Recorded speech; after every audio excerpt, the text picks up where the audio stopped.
بسم اللہ الرحمن الرحیم۔ ناظرین السلام علیکم، میں ہوں آپ کا میزبان صاحب شاکر وفاق دارالحکومت اسلام آباد سے کچھ تازہ ترین اطلاعات، اہم معلومات، خبریں اعداد و شمار کے ساتھ، ایک ریکارڈ دستاویزی ثبوت کے ساتھ آپ کو کچھ چیزیں میں نے آپ کو بتانی ہیں، کیونکہ اس وقت بہت زیادہ کوشش کی جا رہی ہے، عوام کو بیوقوف بنانے کی کوشش کی جا رہی ہے۔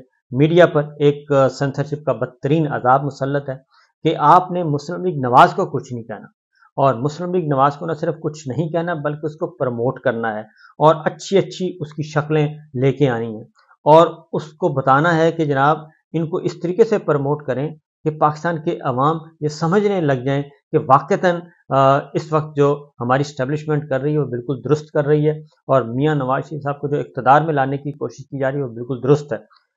سب سے بڑا مسئلہ ہے اس وقت اکانومی کا، کہ جی اکانومی انہوں نے آ کے ٹھیک کرنی ہے، اور اب آہستہ آہستہ ان کا منہ کھلتا جا رہا ہے، اور منہ اس طریقے سے کھلتا جا رہا ہے کہ کل حمزہ شہباز صاحب نے کہا کہ نمبر 1 پہلا ڈیمانڈ تو انہوں نے یہ رکھی کہ نواز شریف صاحب کی جو سزائیں ہیں، مقدمات ہیں، وہ 30 نومبر سے پہلے پہلے ختم ہو جانی چاہیے، اور ان کو کلین چٹ مل جانی چاہیے، کیونکہ ان کے مقدمات سیاسی انتقام کا نشان نہ تھے۔ ایک تو وہ یہ ڈکٹیشن دے رہے ہیں، یہ اب نیا بیانیہ آنے والے دنوں میں آئے گا کہ 30 نومبر تک ان کو کلیئر کیا جائے۔ اس کی وجہ میں بتا دیتا ہوں کہ 30 نومبر سے 15 دسمبر تک کا وقت ہے، شیڈول آ جائے گا تقریباً نومبر کے لاسٹ ویک میں یا پھر دسمبر کے پہلے ہفتے میں شیڈول آ جائے گا، انتخابی شیڈول، اور اس کے بعد پھر کاغذات نامزدگی داخل کروانے چاہیے، اور وہ داخل کروانے کے لیے نواز شریف صاحب اگر الیکشن لڑنا چاہتے ہیں تو وہ سزا یافتہ ہیں، ان کی سزائیں ختم کروانی ہیں، اور سزائیں ختم کروانے کے لیے ذرا عدالت کو بھی مینیج کرنا پڑے گا اور بہت سارے جتن کرنے پڑیں گے، ماحول بنانا پڑے گا۔ لہٰذا ایک تو حمزہ شہباز صاحب نے کہا کہ 30 نومبر تک نواز شریف صاحب کی سزائیں ختم ہو جانی چاہیے، انہوں نے ڈکٹیشن دے دی۔ دوسرا انہوں نے ایک اور بات کی، انہوں نے کہا کہ جو اگلی حکومت آئے گی وہ کم از کم 10 سال کے لیے ہونی چاہیے، جو 8 فروری کو الیکشن کے نتیجے میں حکومت ہے وہ 10 سال کے لیے ہو، اور اس کی جو اکانومی کی جو پالیسی ہے اس کو لیگل کور حاصل ہونا چاہیے 10 سال کا کم از کم۔ تو یعنی 10 سال مانگ رہے ہیں وہ، نمبر 1۔ نمبر 2 وہ کہہ رہے ہیں کہ ہم نے اکانومی ہم نے ہی ٹھیک کی ہے اور پھر ہم ٹھیک کریں گے، یعنی کہ اسحاق ڈار صاحب پہلے ذرا حمزہ شہباز صاحب کو سن لیں، اس کے بعد پھر میں آپ کو اگلی بات جو ہے اعداد و شمار کے ساتھ جو IMF کو رپورٹ سبمٹ کی گئی ہے اس میں کیا کہا گیا ہے وہ میں آپ کو دکھاتا ہوں۔ مجھے امید ہے کہ نواز شریف صاحب کے خلاف کیسز جو ہے وہ جھوٹے ہیں، انتقامی کارروائی ہے، اللہ تعالیٰ نے چاہا تو ہم سفر ہوں گے۔ 8 فروری کے انتخابات کے نتیجے میں جو بھی جماعت برسر اقتدار آتی ہے اس کو ایک ایجنڈا، معاشی ایجنڈا پیش کرنا چاہیے، اور اس معاشی ایجنڈے کو آئینی تحفظ حاصل ہونا چاہیے، کم از کم 10 سال کا، کم از کم 10 سال کا آئینی تحفظ حاصل ہونا چاہیے جو بھی حکومت آئے اس کو اور اس کے معاشی ایجنڈے کو۔ اب میں آپ کو کچھ اعداد و شمار دکھاتا ہوں، اور ان اعداد و شمار کے بعد آپ کو بہت اچھی طرح اندازہ ہو جائے گا کہ جناب انہوں نے ہمارے ساتھ کیا کیا ہے۔ یہ اعداد و شمار ہیں، یہ IMF کو سبمٹ کیے گئے ہیں، اور اس میں کہا گیا کہ PDM کے دور حکومت میں 30 جون 2022 سے لے کر 30 جون 2023 تک صرف ایک سال میں ملکی اور غیر ملکی قرضوں کے بوجھ میں 13,638 ارب روپے کا اضافہ ہوا، یعنی تقریباً 13,500 سے بھی زیادہ، 13,500 ارب روپے سے زیادہ کا اضافہ ہوا، اور اس دوران پاکستانی کرنسی کی قدر جو ہے وہ ڈالر کے مقابلے میں 204 روپے سے گر کر 286 روپے ہو گئی۔ یہ ہے اسحاق ڈار صاحب کی حکومت کا کارنامہ، جن کو واپس لانا ہے، انہوں نے اکانومی آ کے ٹھیک کرنی ہے جو اکانومی برباد کر کے گئے ہیں۔ تو یہ IMF کو ایک رپورٹ سبمٹ کی گئی ہے، ہم اپنی طرف سے نہیں بتا رہے۔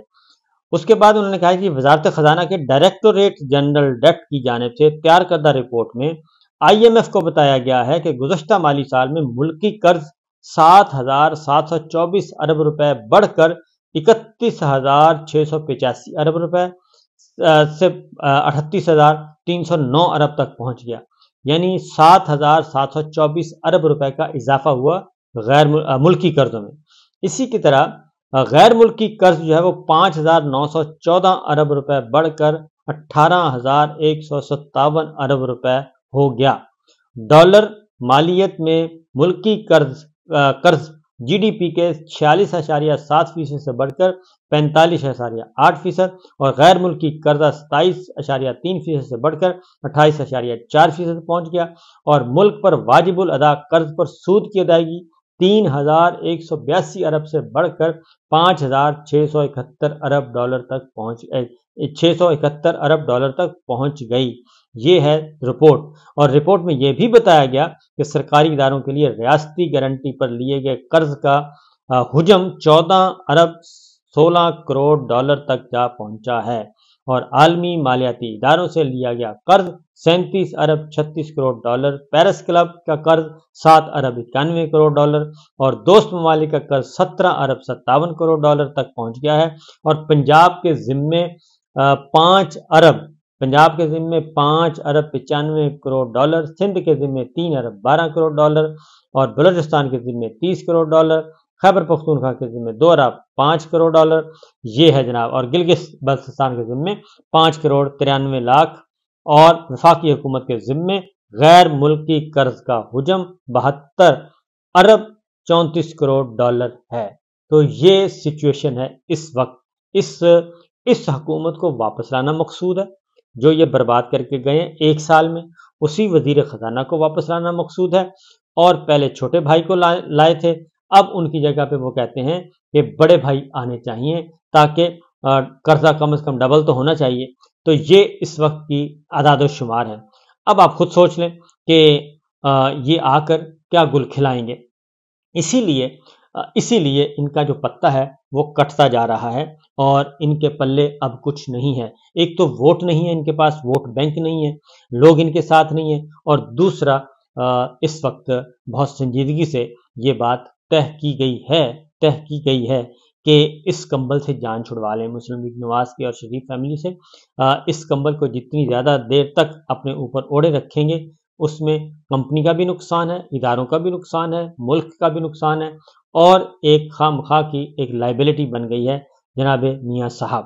لہٰذا آپ ذرا تسلی رکھیے جی کہ وہ کچھ نہیں ہونے والا جو یہ سوچ رہے ہیں. مین چینل پہ میں بتا چکا ہوں کہ نہ ہی مسلم لیگ نواز برسر اقتدار آئے گی، اور نہ ہی نواز شریف صاحب وزیر اعظم ہوں گے. ہاں، لالی پاپ دیا جا رہا ہے. لالی پاپ دینے کا بہت سارے مقاصد ہوتے ہیں، تو ان کو اچانک پتہ چلے گا اس لالی پاپ کا کہ کیا بھاؤ وہ لالی پاپ تھا.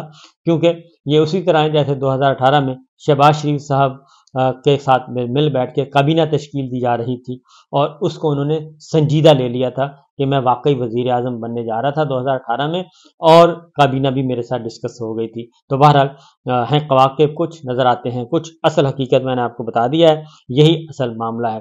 تو اب ڈار صاحب نے آنا ہے کہ نہیں آنا، یہ آپ خود سوچ لیں جو اس وقت سامنے حالت ہے. اس کے بعد ہے جی جو مزید معاملات آگے بڑھ رہے ہیں. ایک اور بات کی گئی ہے، اور وہ ہے شیر افضل مروت صاحب نے کی ہے. شیر افضل مروت صاحب نے کہا ہے، جو لندن سے ہو کے گئے ہیں، انہوں نے ایک بڑا دعویٰ کیا ہے. انہوں نے کہا ہے کہ آئندہ چند دنوں میں بہت اہم سیاسی شخصیات جو ہیں وہ پاکستان تحریک انصاف کا حصہ بننے والی ہیں، اور وہ عمران خان صاحب کا اعتماد کر کے ان پی ٹی آئی میں شامل ہو رہی ہیں. تو لہٰذا انہوں نے کہا کہ پاکستان تحریک انصاف جو ہے وہ الیکشن کی تیاری بھی کر رہی ہے، اور نئے لوگ بھی آئیں گے، اور سمجھدار لوگ ہوں گے، اور قداور شخصیات انہوں نے کہا کہ شامل ہونے جا رہی ہیں. اور ان کا تعلق خیبر پختونخوا سے بھی ہے کچھ کا، اور کچھ کا اسلام آباد سے ہے. اور پریس کانفرنس کا بھی وہ اہتمام کر رہے ہیں. آگے شیخ رشید صاحب کی ضمانت منظور کر لی گئی ہے، اور ان کی ضمانت مستقل طور پہ منظور کر لی گئی ہے 9 مئی کے مقدمے میں 50,000 روپے کے مچالکوں کے عوض. تو لہٰذا جو بیہیو کرے گا اس کو رعایت مل جائے گی، اور جو بیہیو نہیں کرے گا اس کے ساتھ ذرا حالات و واقعات خراب ہوں گے. لیکن شیخ رشید صاحب کو یہ کریڈٹ جاتا ہے کہ انہوں نے چلہ بھی کاٹا، اور چلہ کاٹنے کے بعد انہوں نے وہ کچھ نہیں کیا جو کہ صداقت عباسی کے ساتھ ہوا. پھر فروخ حبیب نے جو حرکت کی وہ والا کام انہوں نے نہیں کیا. عثمان ڈار صاحب کے ساتھ جو کچھ کیا گیا وہ شیخ صاحب اس سارے پروسیس سے بچ گئے. تو بہرحال معاملات ابھی وہیں کے وہیں ہیں، اور اس میں کوئی بہتری کوئی نہیں آئی. اسرائیل کی بات میں ضرور کروں گا، کافی امپورٹنٹ باتیں ہیں. اسرائیل میں جنگ بندی سے انکار کیا ہے نیتن یاہو نے، اور تمام عالمی دباؤ مسترد کر دیے ہیں، عالمی مطالبات مسترد کر دیے، اور انہوں نے انکار کر دیا ہے.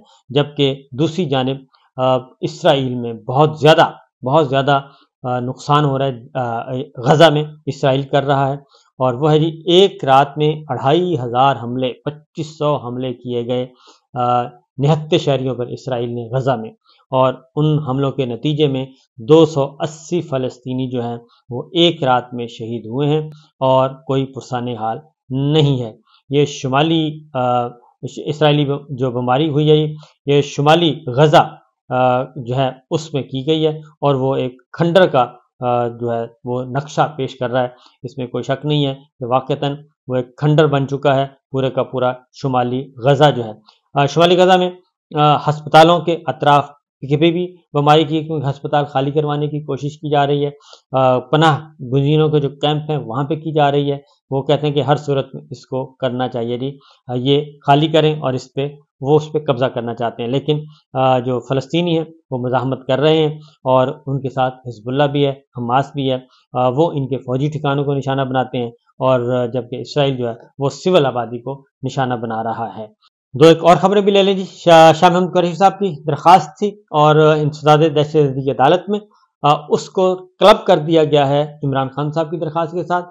جج ہیں ابو الحسنات، انہوں نے شاہ محمود قریشی صاحب کے وکیل سے کہا کہ عمران خان صاحب کی بھی درخواست اسی نوعیت کی ہے، لہٰذا ان دونوں کو کلب کر لیتے ہیں اور نومبر کے دوسرے ہفتے میں اس کو رکھ لیتے ہیں۔ تو نومبر کے دوسرے ہفتے کے لیے اس کو رکھ لیا گیا، جبکہ ایک اور جو ہے معاملہ وہ ہے عمران خان صاحب کے بیٹوں کی بات کروانی تھی، ان کو ابھی تک بیٹوں کی بات نہیں کروائی جا رہی عمران خان صاحب کی، اس کے خلاف درخواست آئی ہے جیل سپرنٹنڈنٹ کے خلاف توہین عدالت کی، اور جج ہیں ابو الحسنات محمد ذوالقرنین صاحب ہیں جی، اور انہوں نے ابتدائی دلائل سننے کے بعد نوٹس کر دی ہیں توہین عدالت پہ، جواب طلبی مانگ لی ہے جیل سپرنٹنڈنٹ سے کہ کیوں نہ آپ کے خلاف توہین عدالت کی کارروائی کی جائے، اور آپ نے حکم عدولی کیوں کی جبکہ کورٹ آرڈر کر چکی تھی۔ دیکھتے ہیں کہ اس پہ کیا آرڈر آتا ہے اور جیل سپرنٹنڈنٹ کیا جواب دیتے ہیں کہ ان پہ کس قسم کا پریشر تھا۔ یہ ہے سچویشن جی، یہی اس وقت تک کی معاملات ہیں۔ اسی طریقے سے کل سائفر کیس کی سماعت ہے اڈیالہ میں، اور اس میں وکلا کی فہرست دے دی گئی ہے۔ عمران خان صاحب کی ایک بھاری بھرکم وکلا کی ٹیم جو ہے وہ آفیشل سیکرٹ ایکٹ خصوصی عدالت اڈیالہ جیل میں جو لگائی گئی ہے وہاں کے لیے آئیں گے۔ اس میں وکلا میں سلمان صفدر صاحب ہیں، عمیر خان نیازی ہیں، سکندر ذوالقرنین ہیں، خالد یوسف ہیں، احمد نثار ہیں، سہیل خان ہیں، نیاز اللہ نیازی ہیں، عثمان ریاض گل ہیں۔ یہ کل وکلا جائیں گے، اور جج صاحب سے ریکویسٹ کی گئی ہے کہ وکلا کو سموتھلی اندر جانے دیا جائے، اور ان کو روکنے کی اور جو امبیسمنٹ وہاں کی جاتی ہے، تنگ کیا جاتا ہے، وہ نہ کیا جائے۔ تو کل کا دن دیکھتے ہیں جی۔ سائفر کیس میں 3 گواہ انہوں نے کہا جی ہم نے لے کے آنے ہیں، تو وہ گواہ آتے ہیں یا پھر تاریخ پڑے گی۔ اجازت دیجیے، اللہ حافظ۔